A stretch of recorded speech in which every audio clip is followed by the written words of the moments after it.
Good evening दोस्तों, आप सभी का स्वागत है आपके और हमारे अपने YouTube चैनल जी कैडा पर। तो दोस्तों आज हम डिस्कस करेंगे साइंस इंपॉर्टेंट क्वेश्चन का सेट नंबर 6। वीडियो शुरू करने से पहले जिन दोस्तों ने हमारे इस चैनल को अभी तक सब्सक्राइब नहीं किया है वो कृपया चैनल को सब्सक्राइब करें और बेल आइकन को हिट करें, जिसकी वजह से आपको हमारी डेली अपडेटेड वीडियोस का नोटिफिकेशन मिलता रहे। तो चलिए ज़्यादा समय व्यर्थ ना करते हुए चलते हैं अपने पहले क्वेश्चन की ओर। पहला क्वेश्चन है, सबसे बुद्धिमान जानवर कौन माना जाता है? आपके ऑप्शंस हैं option A chimpanzee, option B भालू, ऑप्शन सी घोड़ा एंड ऑप्शन डी इनमें से कोई भी नहीं। तो दोस्तों आपका सही आंसर है ऑप्शन ए यानी कि चिंपैंजी। तो दोस्तों दुनिया का सबसे बुद्धिमान जानवर जो है वे चिंपैंजी को माना जाता है। नेक्स्ट क्वेश्चन है, प्रकाश तेज गति से चलती है। आपके ऑप्शंस हैं ऑप्शन ए पानी में, ऑप्शन बी शून्य स्थान में, ऑप्शन सी वायु में एंड ऑप्शन डी ग्लास में। तो दोस्तों क्वेश्चन देख के अगर मैं बता दूं, सिंपल भाषा में दोस्तों बता दूं कि प्रकाश तेज गति से चलती है यानी कि स्पीड ऑफ अ लाइट सबसे ज़्यादा किस में होती है, कि लाइट की स्पीड किस में सबसे ज़्यादा होती है। दोस्तों आपका सही आंसर जो है वह है ऑप्शन बी यानी कि शून्य स्थान में यानी कि वैक्यूम में। तो दोस्तों लाइट की जो सबसे ज़्यादा स्पीड होती है वो हमेशा वैक्यूम में होती है। नेक्स्ट क्वेश्चन हमारा, आँख के लेंस द्वारा बनाया गया चित्र कहाँ बनाया जाता है? आपके ऑप्शंस हैं ऑप्शन ए रेटिना पर, ऑप्शन बी प्यूपिल पर, ऑप्शन सी आइरिस पर एंड ऑप्शन डी इनमें से कोई नहीं। तो दोस्तों आपका सही आंसर है ऑप्शन ए यानी कि रेटिना पर। तो दोस्तों क्वेश्चन है कि आंख के लेंस द्वारा बनाया गया चित्र कहाँ बनाया जाता है, तो आपका सही आंसर है रेटिना पर। मैं आपको जानकारी के लिए बता दूं दोस्तों कि रेटिना हमारे आंख के लेंस के पीछे एक तरह की स्क्रीन होती है।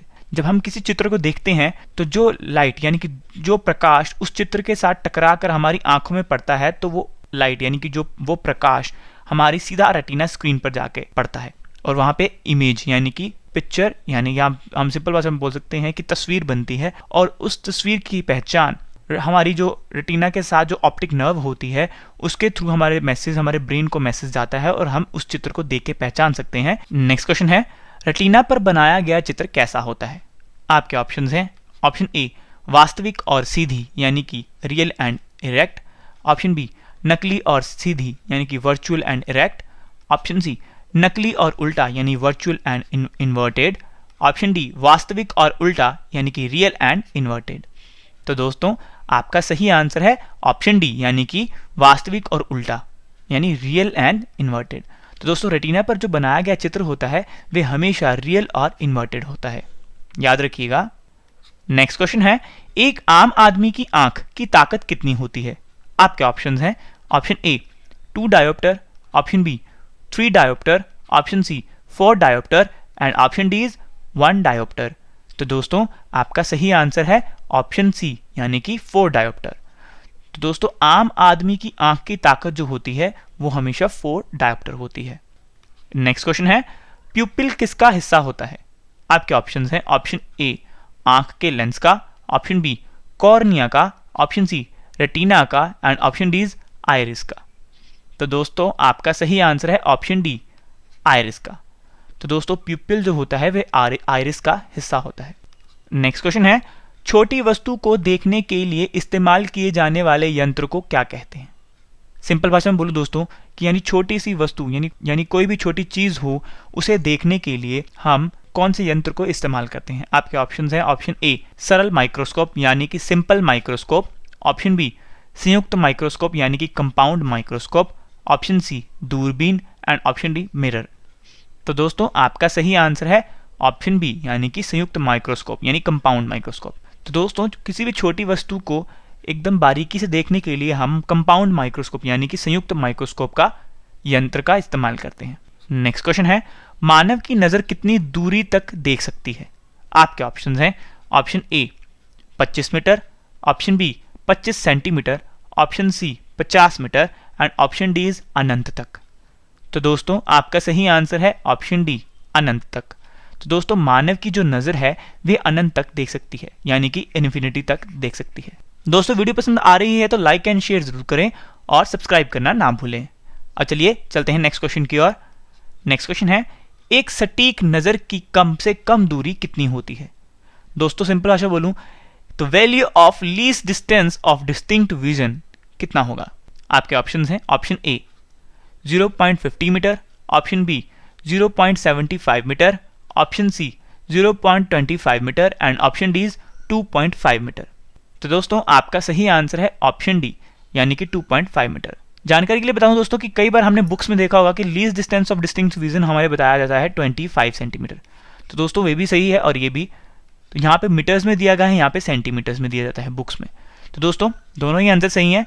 तो याद रखिएगा कि एक सटीक नज़र की कम से कम दूरी होती है 25 सेंटीमीटर यानी कि 2.5 मीटर। याद रखिएगा। नेक्स्ट क्वेश्चन हमारा, आंख के लेंस की अभिसरण शक्ति यानी कि कन्वर्जिंग पावर कम होने के कारण पैदा होने वाले दोष को क्या कहते हैं? आपके ऑप्शंस हैं ऑप्शन ए दूर नजर दोष यानी कि हाइपरमेट्रोपिया, ऑप्शन बी जरा दूर दोष यानी प्रेसबायोपिया, ऑप्शन सी दृश्य वैषम्य यानी एस्टिग्माटिज्म, ऑप्शन डी पास नजर दोष यानी कि मायोपिया। तो दोस्तों आपका सही आंसर है ऑप्शन ए यानी कि हाइपरमेट्रोपिया। तो दोस्तों आंख के लेंस की अभिसरण शक्ति यानी कन्वर्जिंग पावर कम होने के कारण पैदा होने वाले दोष को हम कहते हैं हाइपरमेट्रोपिया यानी कि दूर नजर दोष। नेक्स्ट क्वेश्चन है, जो व्यक्ति पढ़ने लिखने का काम ज्यादा करता हो उनमें ज्यादा तरह ये दोष पाया जाता है।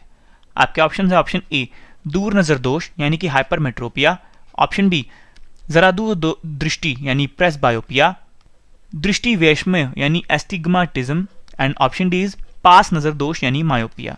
तो दोस्तों आपका सही आंसर है ऑप्शन डी यानी कि मायोपिया यानी कि पास नजर दोष।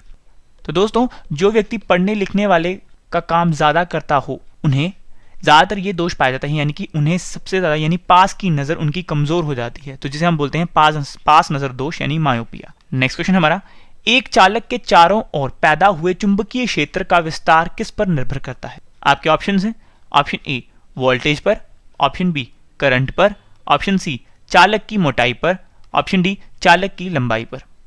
तो दोस्तों आपका सही आंसर है ऑप्शन बी यानी कि करंट। तो दोस्तों एक चालक यानी एक कंडक्टर के चारों ओर पैदा हुए चुंबकीय क्षेत्र का जो विस्तार यानी रेंज होती है वे हमेशा करंट पर निर्भर करती है। सिंपल सी बात है दोस्तों कि अगर किसी कंडक्टर में से करंट पास हो रहा है, और हम सभी जानते हैं जब एक कंडक्टर में से करंट पास होता है तो उसके इर्द गिर्द एक मैग्नेटिक फील्ड बन जाती है, एक चुंबकीय क्षेत्र बन जाता है, और हमेशा वे चुंबकीय क्षेत्र डिपेंड करता है कि उस कंडक्टर में से कितना करंट पास हो रहा है। और अगर किसी कंडक्टर में से ज्यादा करंट पास हो रहा होगा तो उसका जो चुंबकीय क्षेत्र होगा वो उतना ही ज्यादा बड़ा होगा। तो दोस्तों इसी क्वेश्चन का सिंपल सा आंसर है करंट यानी कि ऑप्शन बी। तो दोस्तों देख के पता मैं बता दूं, फिर से एक बार हम क्वेश्चन रीड करते हैं कि एक चालक यानी एक कंडक्टर के चारों ओर पैदा हुए चुंबकीय क्षेत्र का विस्तार यानी कि रेंज निर्भर करता है हमेशा करंट डेंसिटी पर। याद रखिएगा। नेक्स्ट क्वेश्चन है, एक धारावाहिक सोलेनोइड के कितने चुंबकीय ध्रुव होते हैं? एक बार फिर से क्वेश्चन दोहरा रहा हूं दोस्तों, एक धारावाही सोलेनोइड के कितने चुंबकीय ध्रुव होते हैं? आपके ऑप्शंस हैं option A 2, option B 4, option C 1 and option D 6। तो दोस्तों आपका सही आंसर है ऑप्शन ए यानी कि 2। तो दोस्तों एक धारावाही सोलेनोइड के हमेशा 2 चुंबकीय ध्रुव होते हैं, याद रखिएगा। नेक्स्ट क्वेश्चन है, चुंबकीय क्षेत्र की विस्तार की इकाई है। आपके ऑप्शन है option A Faraday, option B tesla, option C newton and option D is newton per metre. तो दोस्तों आपका सही आंसर है ऑप्शन बी यानी कि टेस्ला। तो दोस्तों चुंबकीय क्षेत्र की जो विस्तार की इकाई है यानी यूनिट है वे है टेस्ला, याद रखिएगा। नेक्स्ट क्वेश्चन हमारा, निम्नलिखित में से सबसे ताकतवर चुंबक कौन सा है? आपके ऑप्शंस हैं ऑप्शन ए यू आकार चुंबक, ऑप्शन बी चुंबक की पट्टी, ऑप्शन सी बिजली चुंबक एंड ऑप्शन डी इज आम चुंबक। तो दोस्तों आपका सही आंसर है ऑप्शन सी यानी कि बिजली चुंबक।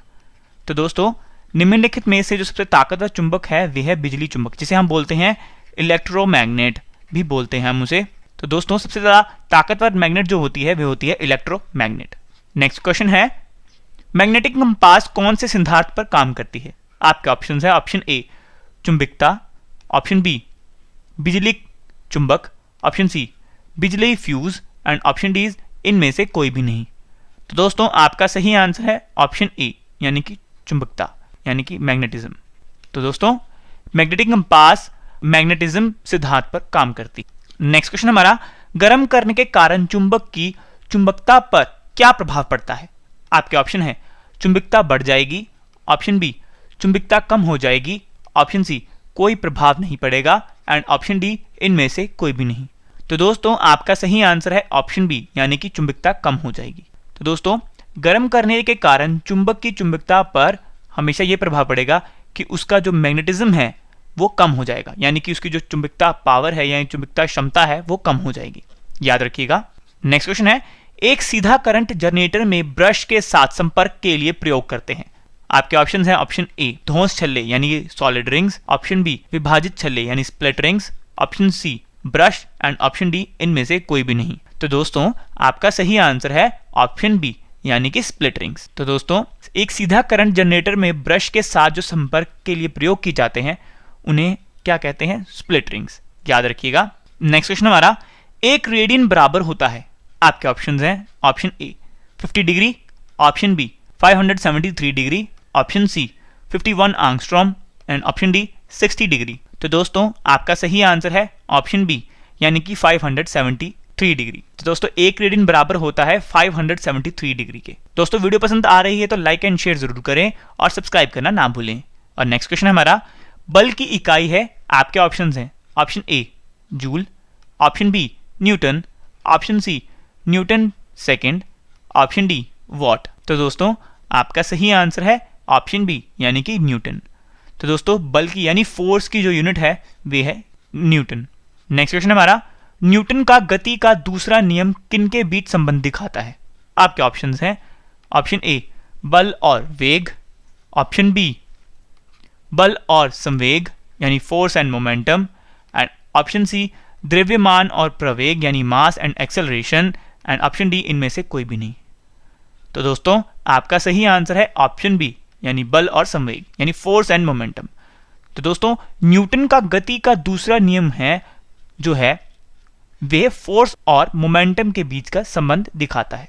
नेक्स्ट क्वेश्चन हमारा, बल मापने के सूत्र किस नियम पर निर्भर करता है? सिंपल भाषा में बोलूं दोस्तों कि फोर्स मेजरमेंट का जो फॉर्मूला है वे कौन से नियम पर यानी कौन से रूल पर निर्भर करता है? आपके ऑप्शंस हैं ऑप्शन ए न्यूटन के पहले नियम पर, ऑप्शन बी न्यूटन के दूसरे नियम पर, ऑप्शन सी न्यूटन के तीसरे नियम पर, एंड ऑप्शन डी इनमें से कोई भी नहीं। तो दोस्तों आपका सही आंसर है ऑप्शन बी, यानी कि न्यूटन के दूसरे नियम पर। तो दोस्तों बल मापने के सूत्र किस नियम पर जो निर्भर करता है वे करता है न्यूटन के दूसरे नियम पर। नेक्स्ट क्वेश्चन हमारा, हर एक क्रिया की बराबर और उल्टी प्रतिक्रिया होती है, ये कथन है। आपके ऑप्शंस हैं ऑप्शन ए न्यूटन की गति का पहला नियम, ऑप्शन बी न्यूटन की गति का दूसरा नियम, ऑप्शन सी न्यूटन की गति का तीसरा नियम, एंड ऑप्शन डी न्यूटन का गुरुत्वाकर्षण का नियम। तो दोस्तों आपका सही आंसर है ऑप्शन सी, यानी कि न्यूटन की गति का तीसरा नियम। तो दोस्तों हर क्रिया की एक बराबर उल्टी प्रतिक्रिया होती है, यानी कि action is equal and opposite reaction. तो दोस्तों हर एक क्रिया की बराबर और उल्टी प्रतिक्रिया होती है, ये कथन है न्यूटन की गति का तीसरा नियम का। नेक्स्ट क्वेश्चन हमारा, विराम स्थिति में खड़े ट्रक का संवेग क्या होगा? यानी कि सिंपल भाषा में बोलूं दोस्तों कि विराम स्थिति में यानी कि एक रेस्ट पर एक खड़े ट्रक का संवेग यानी कि मोमेंटम क्या होगा? तो आपके ऑप्शंस हैं ऑप्शन ए 0, ऑप्शन बी बहुत ज्यादा, ऑप्शन सी बहुत कम, एंड ऑप्शन डी कोई भी नहीं। तो दोस्तों आपका सही आंसर है ऑप्शन ए, यानी कि 0। तो दोस्तों विराम स्थिति यानी कि एक रेस्ट पर खड़े ट्रक का मोमेंटम जो होगा वे ऑलवेज 0 होगा।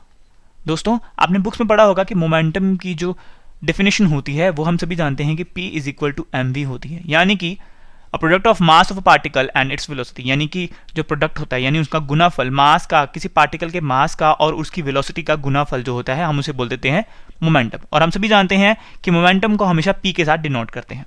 पर अगर इसकी हम रियल डेफिनेशन देखें तो वे होगी कि it is a capability to keep increasing और developing the force that make something move faster and faster. Simple भाषा बोलूं दोस्तों कि किसी चीज की वो क्षमता होगी जो उसे इंक्रीजिंग और डेवलपिंग यानी कि उस पे उसकी फोर्स को इंक्रीजिंग और उसको और डेवलपिंग करने में ज्यादा से ज्यादा सपोर्ट करेगी, यानी कि अगर उसको तेज चलने में और से ज्यादा और ज्यादा से ज्यादा सपोर्ट करेगी, हम उसको बोल देते हैं मोमेंटम। तो याद रखिएगा दोस्तों कि मोमेंटम की जो डेफिनेशन होगी वो होगी कि ये वे क्षमता है किसी चीज की जो उसे और तेज से तेज भागने पर उसको सपोर्ट करेगी। याद रखिएगा। नेक्स्ट एंड लास्ट क्वेश्चन हमारा, 1 kgf बराबर है। आपके ऑप्शंस हैं option A 95 newton, option B 9.8 newton, option C 0.98 newton and option D 980 newton.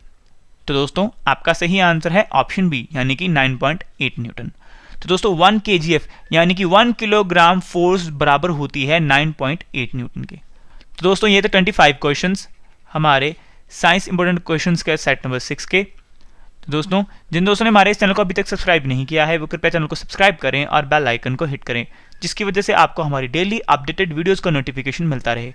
तो चलिए अब मिलेंगे नेक्स्ट वीडियो में, तब तक के लिए जय हिंद जय भारत।